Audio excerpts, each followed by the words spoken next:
Então, bom dia a todos, né? Nós estamos aqui reunidos para mais uma aula. Eu sou Paula Regina, sou uma pessoa de pele branca, estou vestindo uma blusa vermelha, eu tenho os cabelos pretos lisos, eles estão soltos e é cortado na altura dos ombros. Estamos nessa aula hoje, os nossos intérpretes é Everson, né? E a Camila. Então, sejam todos bem-vindos à nossa aula de hoje. Convidamos para essa aula de hoje também a professora Simone. Seja bem-vinda, professora Simone. Olá, bom dia a todos, aos nossos cursistas, aos nossos tutores. É uma satisfação poder estar aqui juntos mais uma vez, para podermos adquirir novos conhecimentos, novos saberes. Sou uma mulher de pele branca, tenho cabelos cacheados, um pouco longos, no momento estão amarrados, estou com uma blusa de cor escura e estou com um colar com uma pedra rosa e uso óculos. Agradeço por esse momento, é uma satisfação estar aqui e agora seguimos para a professora Zaira. Olá, professora Zaira.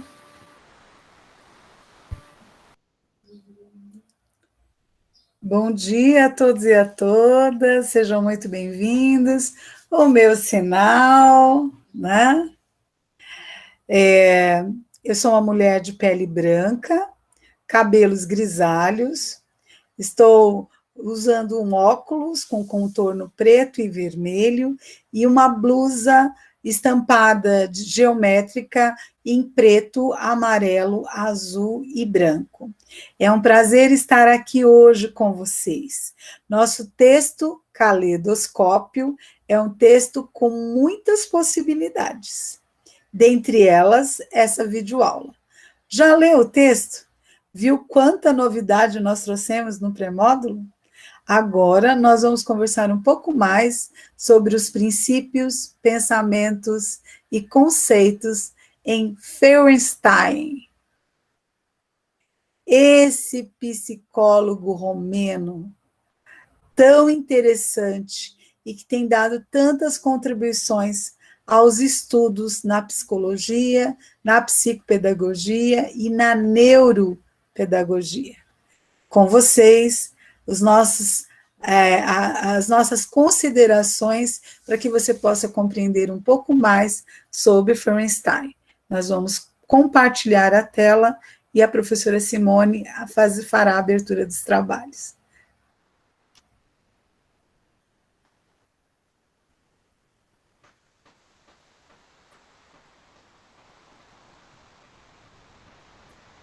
Compartilhando a tela. Professora Simone, bom trabalho. Obrigada. Vamos iniciar os nossos trabalhos. Como a professora Zaira bem colocou, vamos trabalhar sobre os conceitos, princípios do psicólogo romeno Feuerstein, né? Aqui nós temos os princípios, iniciando, apresentamos os elementos de um método criado há mais de 50 anos pelo psicólogo e educador romeno Feuerstein, que tem como objetivo potencializar a forma como as pessoas ensinam e aprendem, principalmente aqueles com deficiência intelectual. O método elaborado por Feuerstein envolve 3 pilares: o aprendiz, o estímulo e o mediador, ou seja, quem ensina. Aqui, o próximo slide nos traz os fundamentos.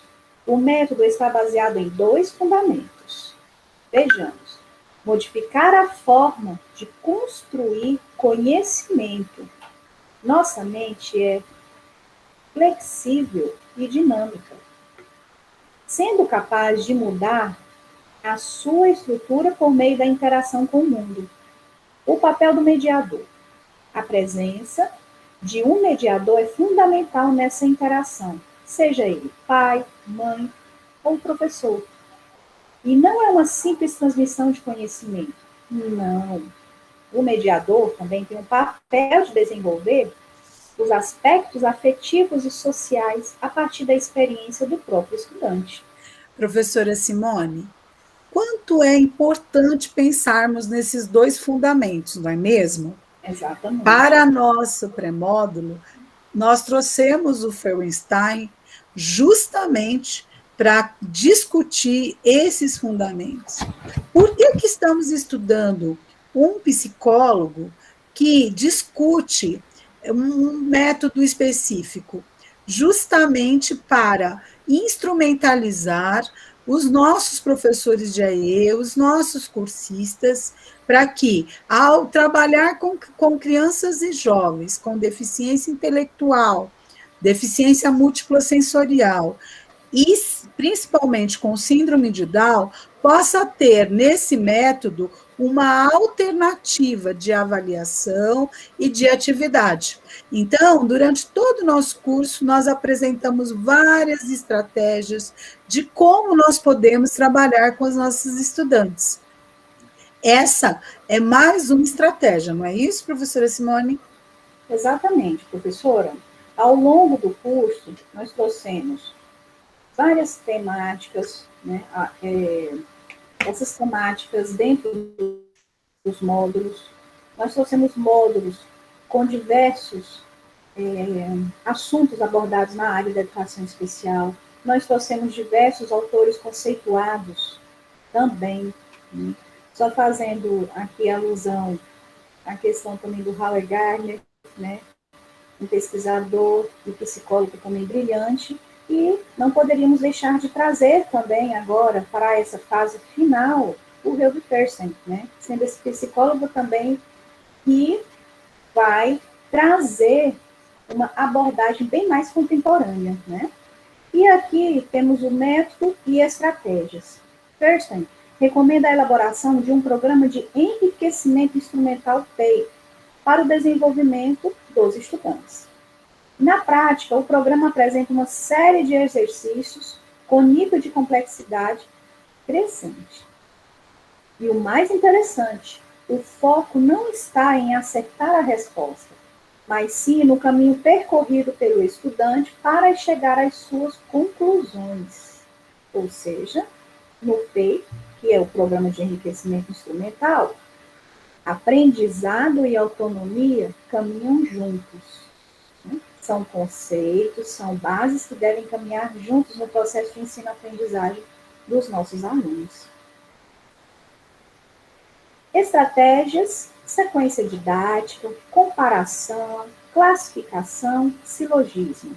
Veja só quantos conceitos iremos trabalhar aí. Os exercícios estão organizados da percepção sensorial até o pensamento silogístico. Referência para construir o método e o conceito de lógica, principalmente do livro de categoria de Aristóteles, que é a base para a etapa do método de Fersen. Então, nós temos aí essas bases, a comparação, a classificação e o silogismo.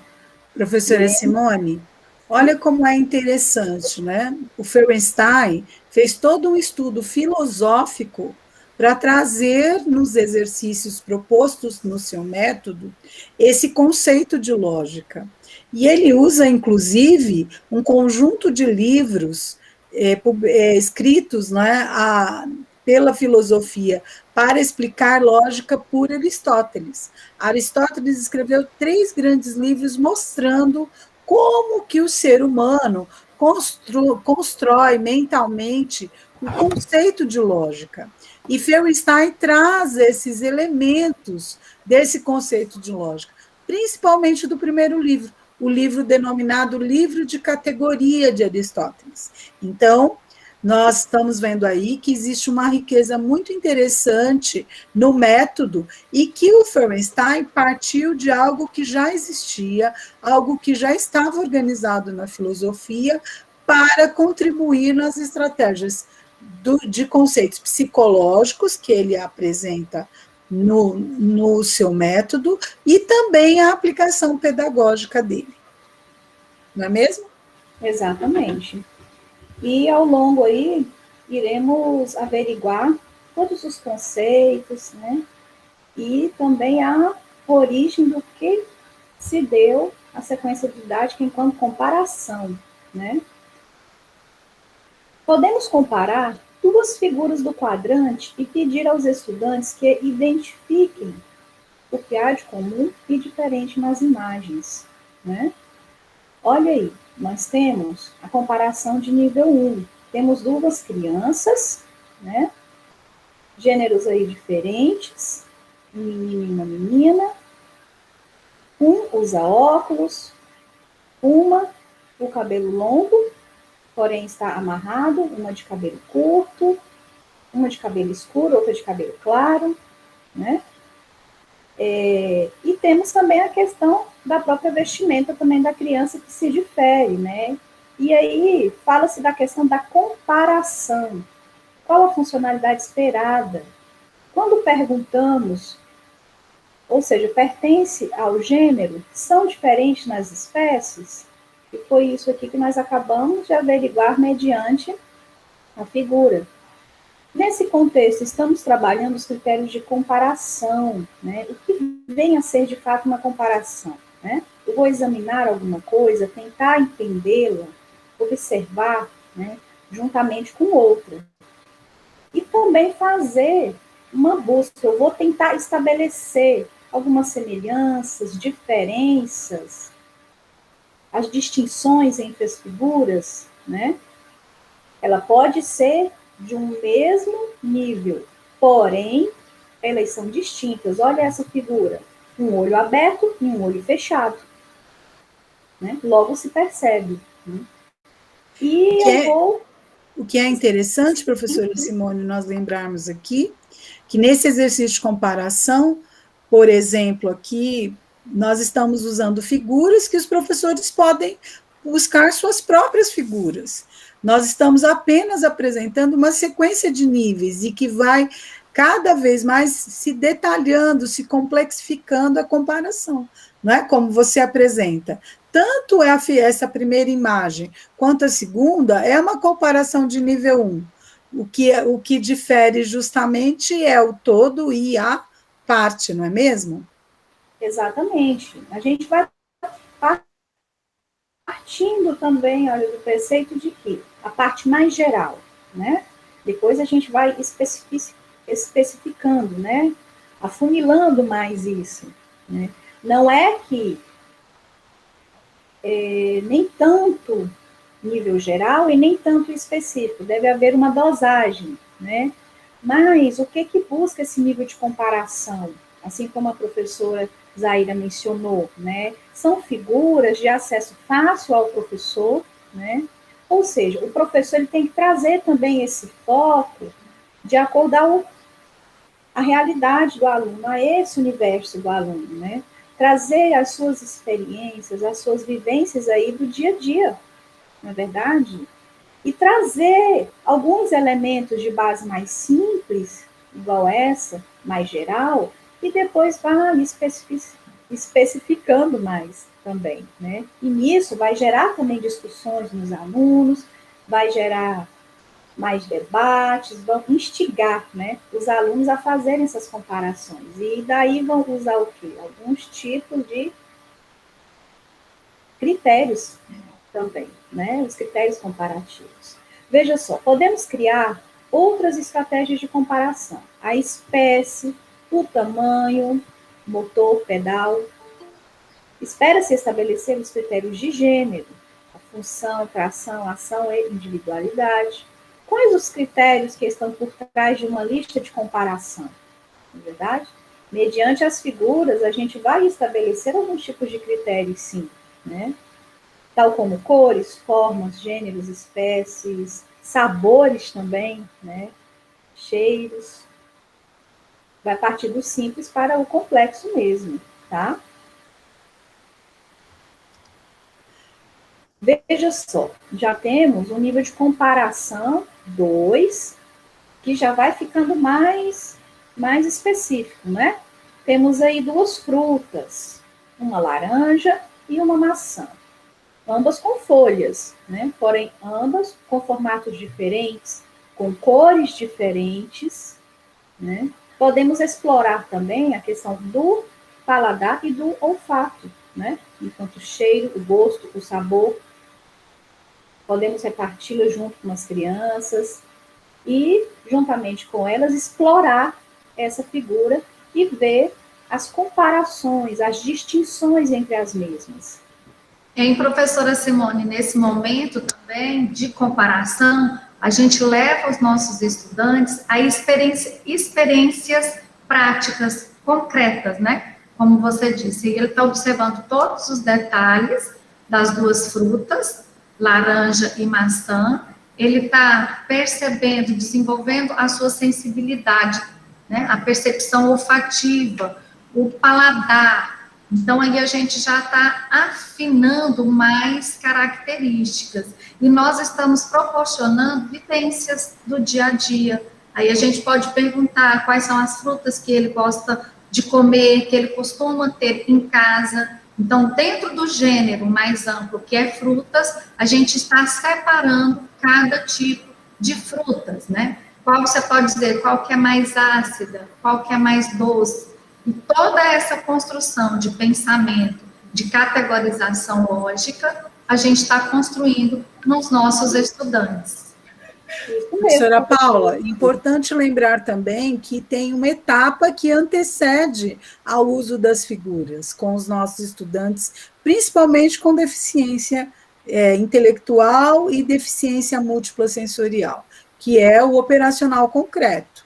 Ou seja, ter um momento em que eu descasco a laranja, a maçã, com o mediador, eu experimento a fruta que ele escolheu, e aí depois eu tenho todo esse processo de percepção sensorial, degustando a fruta, e depois eu faço isso com a imagem, numa atividade impressa, com as fichas, com as figuras que o professor, que o mediador preparou, vai ter muito mais sentido e muito mais significado.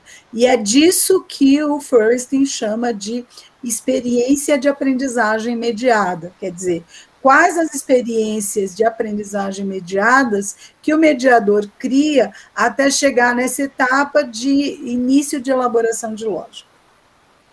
Não é isso? Exatamente, professora. Ótima colocação, viu?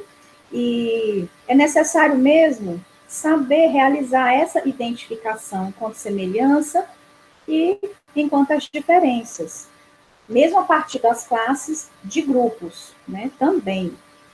O comparar essas imagens acaba que explora também o cognitivo, não é verdade, meninas? Assim como vocês fizeram as pontuações, né? Enquanto questão de percepção, de assimilação, entendimento também. E agora temos o quê? Uma comparação de nível 3, já vai ficando um pouco mais complexo, né?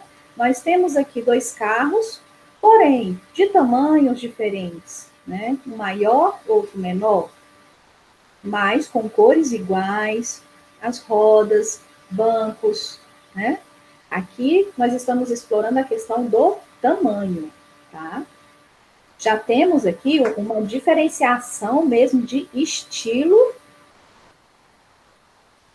Temos um carro e temos uma bicicleta, ou seja, aqui temos 4 rodas e na bicicleta 2 rodas, um pedal, né? Ou seja, a condução já vai depender do ser, né? Ele vai estar em movimento. No carro ele vai estar mais estático, né? No carro, o movimento, a velocidade é maior. Na bicicleta, a velocidade é menor, tá? Nesse exercício, professora Simone, é interessante pensar que, novamente, na comparação, acrescentamos novos critérios. Se o critério anterior era a questão do tamanho, a gente permanece trabalhando o tamanho, mas numa outra perspectiva. Exatamente. Qual o tamanho da bicicleta, qual o tamanho do carro? Mais ainda, a função de cada um, né? O carro tem uma função e tem uma ação motorizada. A bicicleta tem uma função e uma ação motorizada. Voltando para o operacional concreto, um exercício interessante é pensar, eu vou de casa para a escola, ele vai de bicicleta, ele vai de carro, ele vai a pé, então o próprio mediador pode criar essas figuras pensando em função da própria vivência do Da própria estudante. realidade, né, professora, em que o aluno está vivenciando, né? Exatamente, o estudante vai relacionar como ele chega até a escola, que tipo de meios de transporte ele utiliza, e aí ele vê a função desse meio de transporte. Ok. Nosso nível de comparação está se especificando, né? Ainda mais. Temos o nível 5, nós temos uma criança, um menino, né? Ele está frente e na outra imagem, as costas, né? Então, nós temos aqui a mesma imagem da criança com o boné, com a mesma roupa, e na outra imagem ele está de costas. Aqui já está um pouco mais simples o nível de comparação, frente e costas, né? E aí, novamente, dentro do conceito de comparação, trazendo para o concreto, fazer a experiência de aprendizagem mediada. Brincar, fazer jogos em que ele esteja em frente a um espelho, de frente, fique de costas, como que ele se vê, Ele né? vai, ele vai já trabalhar também até mesmo a questão do seu esquema corporal, né, professora? Exatamente. Explorar, não é? Explorar a sua consciência corporal. O que isso tem a ver com lógica? A partir do momento que o estudante começa a compreender esses exercícios simples de comparação, mais tarde, quando ele tiver que fazer escolhas numa feira, no mercado, escolher a própria roupa para vestir, fazer um tanto de escolhas, porque a vida é feita de escolhas, né? Ele vai conseguir trabalhar essa função cognitiva de usar a lógica no nível de comparação. Esse é um exercício que não é só para trabalhar os novos esquemas mentais desse estudante, mas pensar em prepará-lo, né, para uma modificabilidade cognitiva que permita que ele, na adolescência e quando adulto, possa usar a mesma elaboração mental para outras demandas da vida real. A funcionalidade desse aprendizado na vida cotidiana dele. Não é isso? Excelente, professora. Nós Trazer. temos uma pausa, professora Simone, em função da nossa gravação. Camila já está conosco. Muito bem, Camila, seja muito bem-vinda. Professora Simone? Dando sequência nas estratégias, sequência didática. Para Feuerstein, ter critérios é essencial para estabelecer a comparação. Criar situações com as figuras e situações mediadas. São as experiências mediadas, como, por exemplo, de comparação, o gênero e a espécie. Né? Os critérios de mediação. Criar subcategorias, ter oportunidade de criar critérios. Ter esses critérios é a condição necessária para que uma comparação seja adequada. Ninguém comete erros com comparações simples, mas pode cometer em outras mais complexas. Né? Vamos convidar a professora Simone, a professora Paula, né, porque a gente vem justamente nesse momento fazer a transição, não é isso, professora Simone? Exatamente, essa transição do nível do complexo, né, do geral para o específico. Então, é necessário nós iniciarmos esse trabalho com as crianças mediante o universo em que ele está, a realidade dele, e trazendo para o contexto educacional situações mais simples e, de acordo com o seu processo, nível de aprendizagem, também respeitando as individualidades de cada criança, né? A gente vai fazendo esse processo do simples e do complexo, né? A gente vai de maneira a adequar as situações também, né? E, dando sequência agora, temos as estratégias de sequência didática da classificação. Essa será mencionada pela professora Paula Regina. É com você, professora Paula. Obrigada, professora Simone. Então, como nós vimos, a professora Simone acabou de explicar os processos de classificação, de comparação, dentro desse a gente tem grupos, né? Então, agora a gente vai trabalhar a classificação. Como é que a gente faz essa classificação de grupos de imagem? Então, para Forster, o desenvolvimento lógico passa pela classificação e atributos de coisas, pessoas e imagens. No exemplo anterior que a professora Simone mostrou, ela mostrou lá a imagem de carros e bicicletas. Se a gente pensar para o princípio de classificação, tanto o carro como a bicicleta são o quê? Meios de transportes.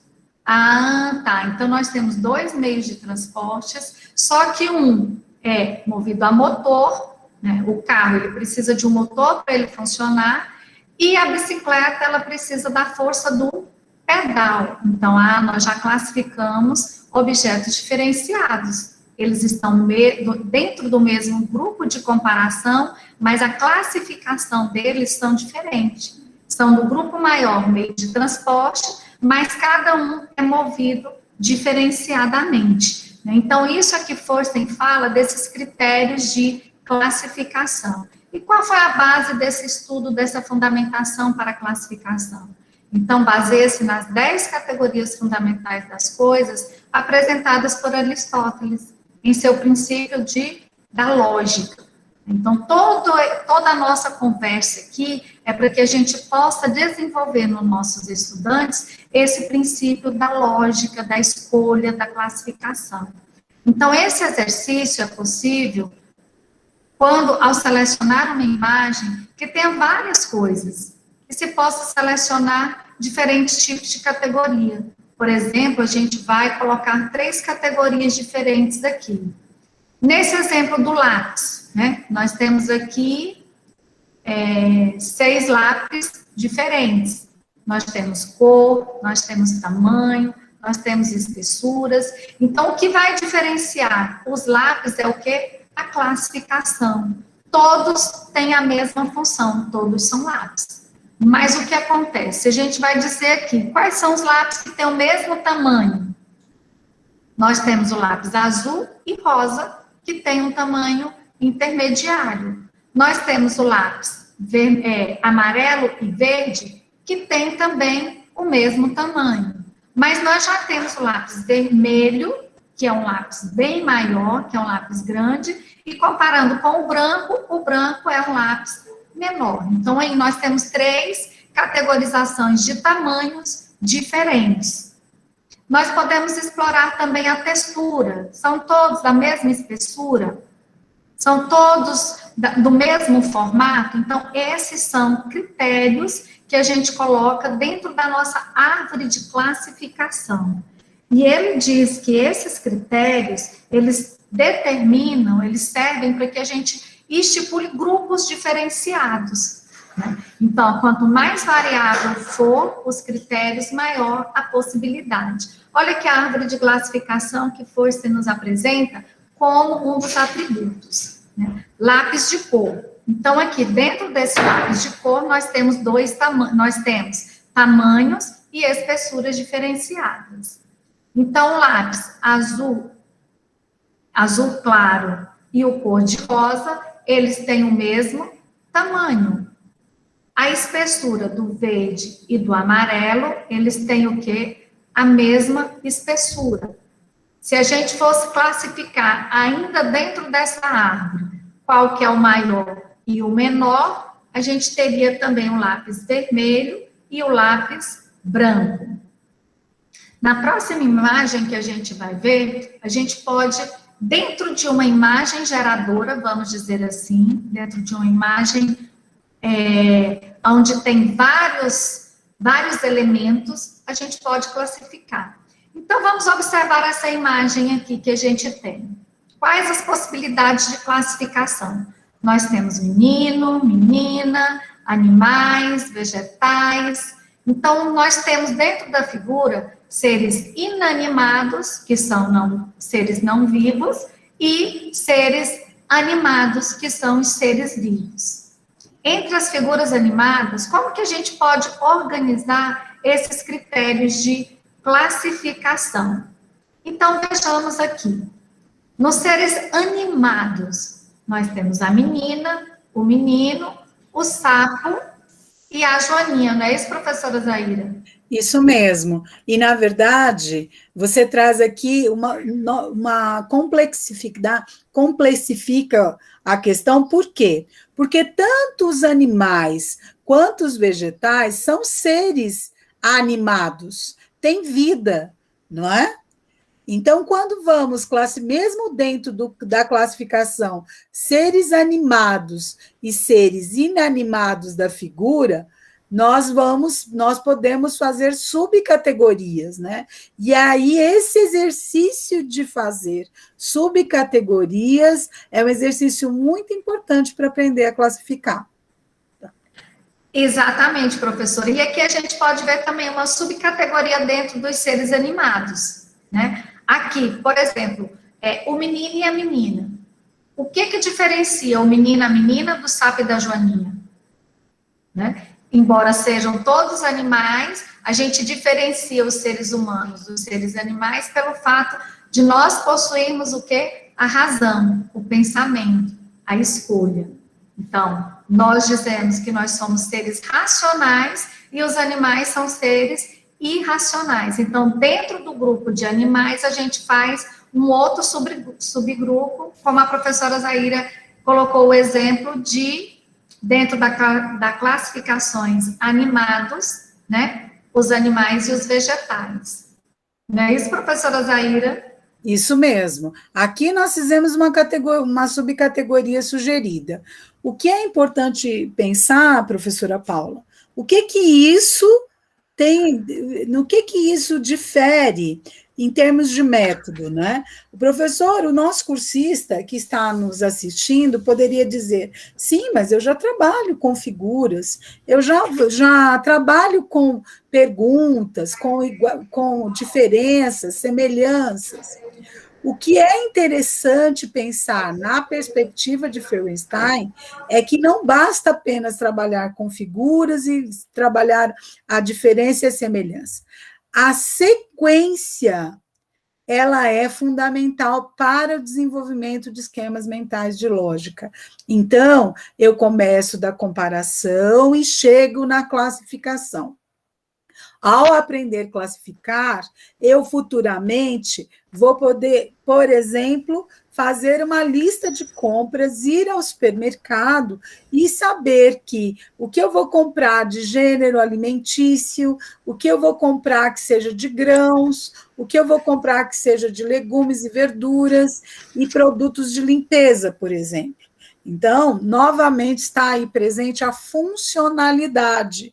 Então, nós queremos que nossas crianças com deficiência intelectual e deficiência múltipla sensorial aprendam com o exercício de classificação hoje, para que futuramente eles saibam, por exemplo, ir ao supermercado. Não é isso, Paula? Exatamente, por isso é que a gente diz que esses trabalhos de comparação, toda essa atividade mediada pelo professor, ele faz com que as crianças desenvolvam as suas habilidades cognitivas, elas vão construindo, porque a partir do simples elas passam para essa parte mais genérica, né, do todo. Volta só um pouquinho, professora, porque aí a gente tem que explorar aí os seres inanimados, o que a gente tem dentro dessa imagem que a gente pode colocar como ser inanimado, que não tem essa função de rotatividade, de vida, né?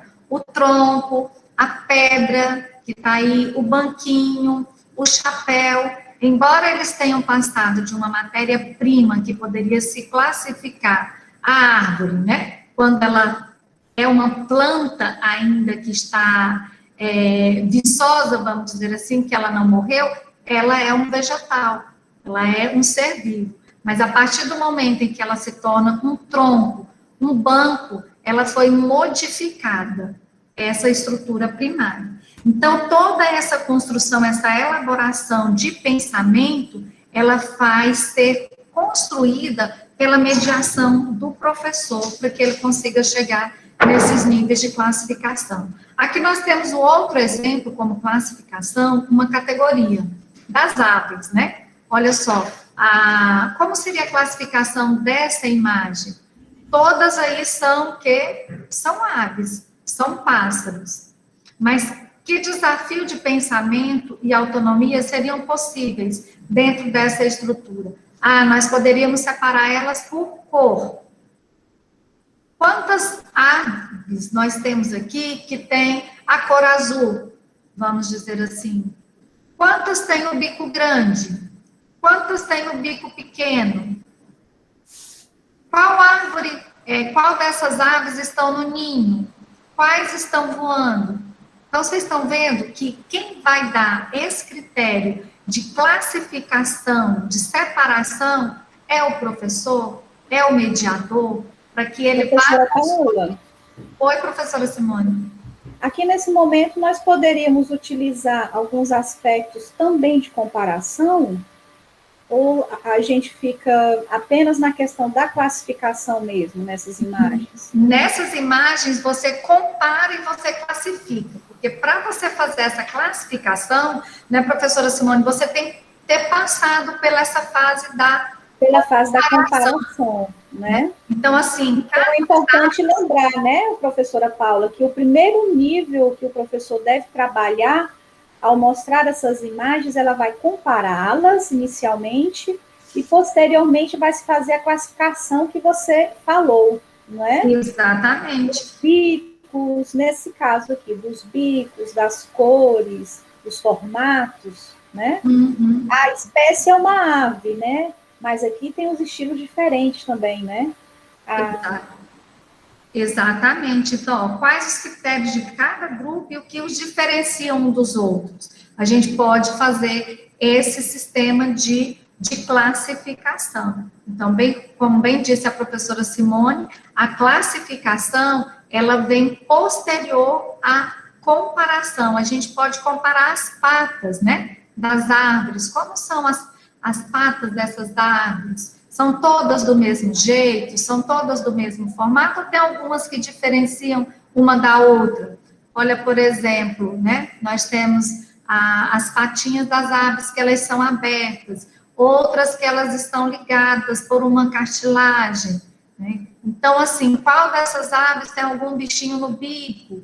A gente observa que tem uma imagem que está comendo. Então, depois que ele fez essa classificação e essa comparação, aí ele vai passar para uma nova etapa, que é a etapa do silogismo, não é isso, professora Zaira? Exatamente, professora Paula. O que, no método do Feuerstein, nessa dinâmica de trabalhar exercícios que prioritariamente desenvolvam esquemas mentais da lógica, não é só para desenvolver a inteligência lógico-matemática, porque nós usamos lógica na inteligência linguística, na visual espacial, nós usamos lógica na nossa capacidade de interação social, na consciência corporal.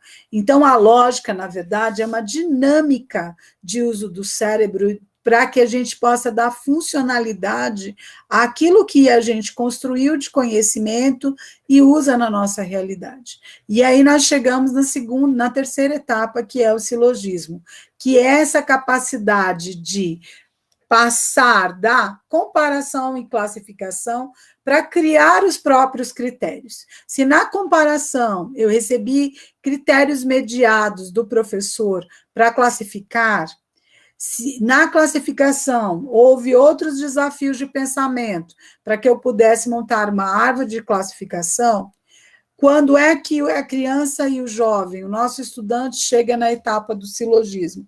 Quando ele constrói as suas próprias critérios de comparação e monta os seus próprios critérios de classificação. Então, é a hora em que se tem o protagonismo e a autonomia do estudante, que é mediado. Então, nós, professores, temos que ter essa clareza. Só podemos criar experiências de aprendizagem mediadas e provocar a modificabilidade cognitiva quando ele, a partir daquilo que nós propusemos, ele é capaz de fazer por si mesmo. E isso é o silogismo. A representação gráfica, por exemplo, de outros conjuntos possíveis. E aí temos que ouvir o estudante, né? Perceber como que ele constrói outros conjuntos dessas aves aqui, que não as que aqui o mediador propôs, né? O estudante, ele precisa de uma informação externa para classificar. Então, por exemplo, o que estaria no nível do silogismo? Uma informação externa. Ele saber quais dessas aves são da floresta e quais dessas aves podemos encontrar no quintal de casa. Então, essa informação, ele poderia construir conjuntos de aves aqui, que são aves potencialmente mais domésticas e que você vai encontrar pertinho da sua casa, e aves que nós só vamos encontrar em florestas mais fechadas, aves que estão em extinção. E aí ele precisa de uma informação externa, que ele já viu em outro momento, para construir essa classificação. Nesse momento, ele está fazendo silogismo. É a percepção lógica conectada à realidade, é a estrutura das coisas. A percepção sensorial, ela tem critérios, né? Então, se a gente observar essa imagem, nós podemos fazer tanto o exercício de comparação, quanto o exercício de classificação. Qual que é a transição desse processo? Quando vai gerar modificabilidade cognitiva? Quando ele for capaz de, além de classificar, de comparar essa figura, ou seja, todas são meninas, mas temos meninas de pele clara e meninas de pele escura, meninas que são típicas e meninas que podem ser atípicas, meninas que têm cabelo cacheado e meninas com cabelo liso. Depois que eu faço essa comparação, eu posso classificá-las, né? Dentre as meninas de cabelo liso, quais que têm arranjo no cabelo? Dentre as meninas de cabelo cacheado, quais que têm arranjo no cabelo? Dentre as meninas que estão brincando, quais têm pele escura e pele clara? Quais têm olho mais puxado e menos puxado? Quais usam brinco e quais que não estão de brinco? Temos uma série de possibilidades de classificação. Quando é que nós percebemos a modificabilidade cognitiva desse estudante? Quando ele, a partir desse exercício, for capaz de lembrar das meninas da sua turma da sala regular e pensar: quais das minhas colegas têm cabelo cacheado? Ele não está vendo as colegas, ele não está vendo a imagem das colegas, ele está se remetendo a uma memória funcional, uma memória da sua inteligência. Eu conheço e lembro quantas colegas eu tenho na sala. Quais têm cabelo cacheado? Quais têm cabelo liso? Quais normalmente usam o cabelo amarrado, uma fitinha no cabelo, e quais não usam? Então, a partir do momento, professora Paula e Simone, que ele sai do processo da imagem e é capaz de fazer o mesmo exercício apenas de memória, ele está entrando no processo do silogismo, ou seja, ele é capaz de fazer a transição. Veja, saímos do operacional concreto, brincamos, podemos numa roda brincar, classificar as minhas colegas. Vamos para o exercício de comparação com imagens. Dessas imagens, podemos criar várias classificações. E aí eu volto para a minha realidade, só que agora eu não estou com os meus colegas, mas sou capaz de classificá-los do mesmo jeito. E aí estabelecemos a modificabilidade cognitiva. Nós estamos caminhando já para o final, professora Paula, professora Simone, dessa videoaula que estará compondo o nosso texto caleidoscópio. Vamos lembrar agora os objetivos e benefícios que um dos estudiosos que nós estamos citando, que é o Telles, né? Um dos estudiosos de Feuerstein, que é a base do nosso texto aqui, recomenda. Então, quais os objetivos e benefícios de trabalhar essa metodologia de atividades? Primeiro, corrigir dificuldades no processo de aprendizagem do estudante. Todos os estudantes com necessidades educativas específicas têm dificuldades, nós sabemos disso. Como nós podemos corrigi-las, né, nessa trajetória formativa? Fazer com que o termo aprendiz é um termo de Feuerstein. Ele não usa o termo estudante, raramente. Ele sempre usa o termo aprendiz. Mas aqui o aprendiz é nosso estudante do AEE. Desenvolva conceitos básicos, amplie seu vocabulário, estimule operações mentais. Não é isso, professora Paula? Temos o item 3, não é? Exatamente, professora Zaira. Só complementando essa questão do aprendiz, desse processo de aprendizagem que Feuerstein apresenta, que Feuerstein nos colabora nesse momento, né? Ele diz que o que é que acontece? Ele acredita que a forma como a gente ensina e como organizam o mundo, né, como todo esse processo de classificação, interação, mediação é importante, para quê? Para que os nossos estudantes, que os nossos aprendizes, como Feuerstein apresenta, eles sejam capazes de usar essa funcionalidade com o seu dia a dia. Essa organização vai favorecer essa interação social, essa aprendizagem com o mundo, com as outras pessoas, e ele vai começar a perceber-se parte do grupo, do mundo, da sociedade, da escola. Isso é que faz com que eles se desenvolvam.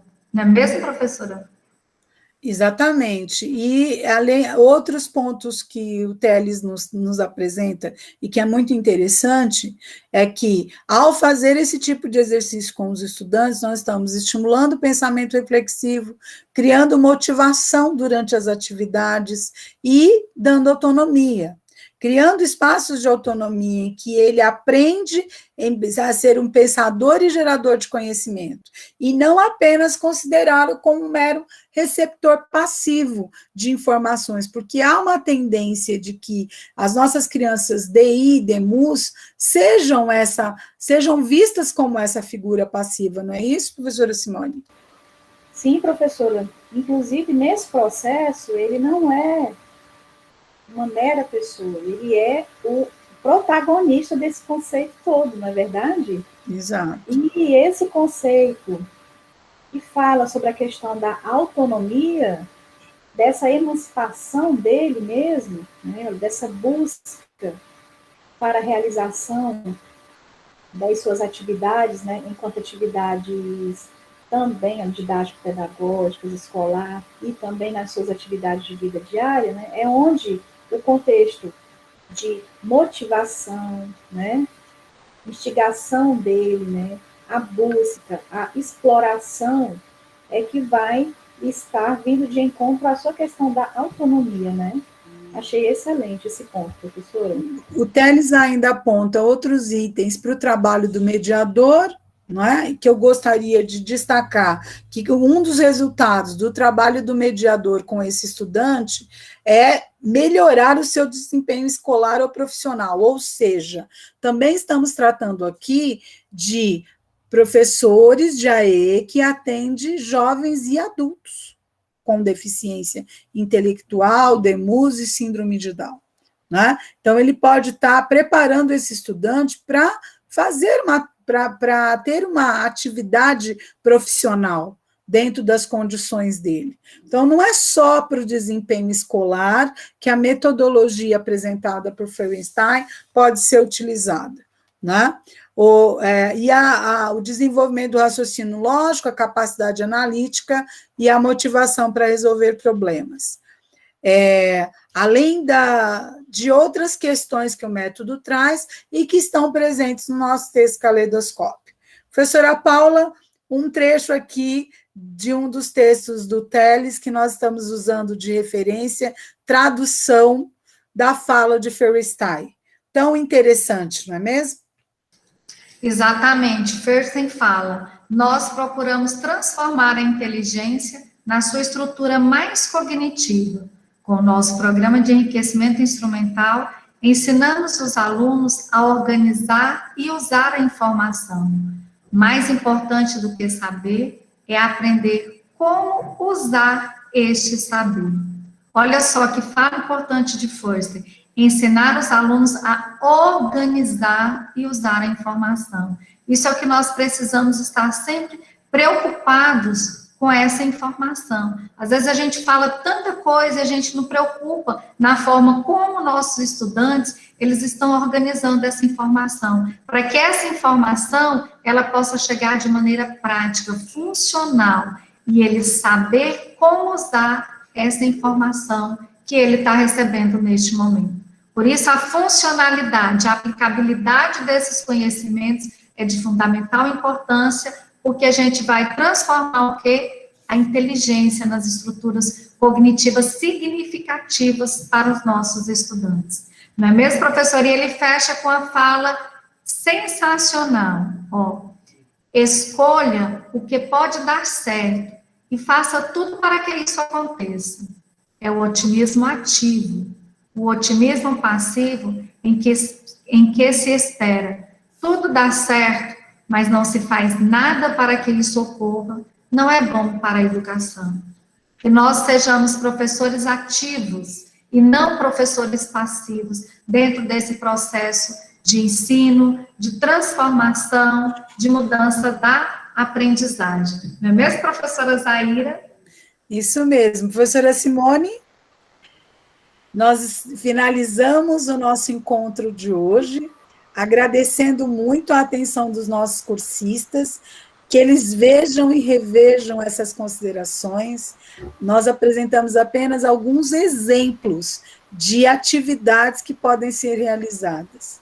No texto Caleidoscópio, nós temos mais detalhes sobre os 14 exercícios do método de Feuerstein, dentre eles sempre pensando um caminho para o desenvolvimento da lógica, do raciocínio lógico, da capacidade analítica dos nossos estudantes, pensando no hoje, para que ele, enquanto adulto, possa aplicar todo esse conhecimento na sua vida funcional, na sua vida profissional, na sua forma de ser social, promovendo, sim, uma justiça cognitiva e social desses estudantes.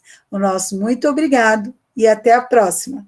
Professora Paula, professora Simone. Nosso muito obrigado também, professora Zaira.